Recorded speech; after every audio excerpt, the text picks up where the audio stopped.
میخواهیم چند سوال ازتون بپرسیم. خب سوال اولیمون اینه که چه چیزی باعث مردم ایرانیان که بعد از همه این اغتشاشات و همه این تهدیدهای آمریکا چرا مردم هنوزم میخوان پیاده روی؟ فقط به عشق رهبرش، فقط همین، فقط عشق رهبر و ایران.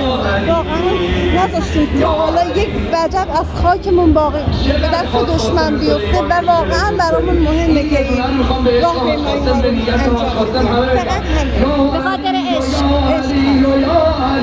خب سوال دوممون اینه که پیام شما به مسلمانان هایی که هنوزم شک و تردید دارن به مواجهت با آمریکا چه پیامتون؟ پیاممون هست که واقع بین باشن. الان آگاهی ها رو راحت تر میتونن به دست بیارن، حتی از طریق اینترنت، گوگل اینا رو حتما آگاهانه پیگیر کنن و ما ازشون نمیخوایم که به اجبار باشه و این چیزی از اختیاری، ولی با آگاهی میتونن و با چیزهایی که اصلا دیگه هست میتونن راحت ببینن که حق و باطل کجا قرار داره و زمانه آگاهی هست.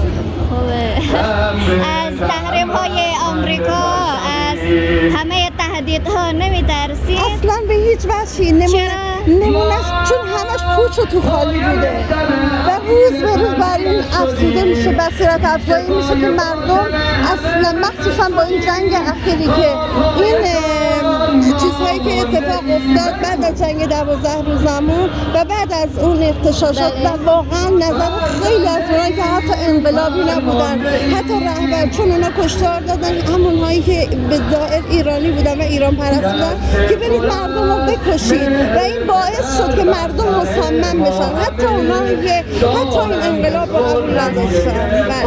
باشه، ممنون. موفق باشید. سلامت باشید.